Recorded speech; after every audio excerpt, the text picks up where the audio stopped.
அஸ்ஸலாமு அலைக்கும் வரஹ்மத்துல்லாஹி வரகாத்துஹு. 2027ஆம் ஆண்டு ஹஜ்ஜி கமிட்டியின் மூலமாக ஹஜ்ஜி செய்யலாம் என்று இருக்கக்கூடிய ஹஜ்ஜாஜிகளின் கவனத்திற்கு முதல் கட்டமாக ஹஜ்ஜி கமிட்டி கவர்மெண்ட் மூலியமாக ஒரு அனௌன்ஸ்மெண்ட் வெளியிட்டிருக்கிறாங்க. அதாவது விரைவில் இன்ஷா அல்லாஹ் ஹாஜிகளுக்கு உண்டான ஹஜ்ஜி கமிட்டியின் மூலமாக ஹஜ்ஜிக்கு செல்ல இருக்கக்கூடிய விண்ணப்ப ஆன்லைன் இன்ஷா அல்லாஹ் விரைவில் துவங்க உள்ளது. அநேகமாக ஒரு சில தினங்களிலோ ஒரு மாதத்திற்கு பிறகோ துவங்க வாய்ப்புள்ளது.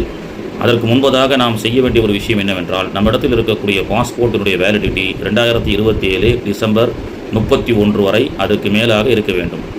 டிசம்பர் 2027 31க்கு மேலாக இருக்க வேண்டும். அதற்கு குறைவாக வேலிடிட்டி இருந்தால் நாம் அப்ளை செய்ய முடியாது. எனவே ஆரம்ப கட்டமாக நம்முடைய பாஸ்போர்ட்டை வேலிடிட்டியை உறுதி செய்து நாம் ஆக்டிவாக வைத்துக்கொள்ள வேண்டும். இன்ஷா அல்லாஹ் விரைவில் அந்த இணையதள அப்ளை செய்யக்கூடிய அந்த லிங்க்கு ஓப்பன் ஆனதற்கு பிறகு வழக்கம் போல் தஞ்சை டெல்டா மாவட்ட பகுதிகளுக்கு இன்ஷா அல்லாஹ் ஹாஜிகளுக்கு, தெரியாத ஹாஜிகளுக்கு அப்ளை செய்து கொடுக்கப்படும்.